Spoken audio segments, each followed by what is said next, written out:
আমরা একটা শান্তির বাংলাদেশ চাই, যেই বাংলাদেশে শিশু, কিশোর, কিশোরী, তরুণ, তরুণী, যুবক, যুবতী, প্রৌঢ়, বৃদ্ধ, বৃদ্ধা সমস্ত মানুষ ইজ্জত এবং নিরাপত্তার সাথে থাকবে।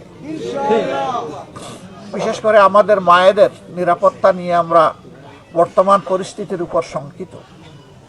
কি হুমকি ধুমকি বিভিন্ন জায়গায় কি করা হচ্ছে সাক্ষী আপনারা। এই কয়েকদিন পরে এর প্রতিবাদ করছি। গতকাল আমার টুইটার যেটাকে বলা হতো এখন এইটাকে এক্স বলে, দুষ্ট চক্র আমার এটা হ্যাক করে মাদের প্রতি অপমানজনক একটা কথা আমার এখান থেকে ছেড়ে দিয়েছে। এরা ডাকাত, এরা কাপুরুষ। আমরা মায়েদের সম্মানকে উঁচু করে তুলে ধরতে চাই, আর ওরা বলে আমার মায়ের কাপড় খুলে নেবে।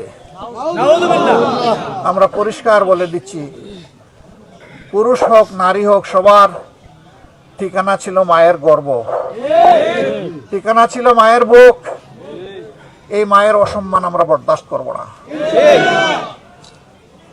মাদের প্রতি আমাদের এই ভালোবাসা এবং এই সম্মানকে যারা কলঙ্কিত করতে চায়, জাতি তাদেরকে ক্ষমা করবে না। আমাদের কর্মকাণ্ডকে যারা ভয় পায়, যারা নীতি দিয়ে চরিত্র দিয়ে মোকাবেলা করতে পারে না, তারাই কেবল কুরুচিপূর্ণ এই সমস্ত জিনিসের আশ্রয় নিয়ে থাকে। দুনিয়ার মানুষকে বোকা ভাববেন না। আপনিও জ্ঞানী, কিন্তু মানুষও জ্ঞানী। সব মানুষ সব মামলতবাজি, সব ধরনের ধান্দাবাজি ধরে ফেলে, এটা সময় লাগে না। আমরা আবারও বলবো, দোয়া করেন একটা শান্তির বাংলাদেশ আপনাদেরকে সাথে নিয়ে যেন আমরা করতে পারি। আমাদের মা বোনদের জন্য যেন একটা নিরাপদ বাংলাদেশ উপহার দিতে পারি। যুবক যুবতীদের হাতে যেন আমরা দেশ গড়ার কারিগর হিসাবে কাজ তুলে দিতে পারি। আমাদের ভাই কারো কাছে বেকার বাঁধার দরকার নাই। আমাদের যুব সমাজ তার সম্মানের একটা কাজ চায়। আমরা ওই কাজের হাত হিসাবে ইনশাল্লাহ তাদেরকে তৈরি করব। যারা এই উপকর্ম করেছেন, আমি আল্লাহর দরবারে দোয়া করি আল্লাহ তাদেরকে হেদায়েত দান করুন।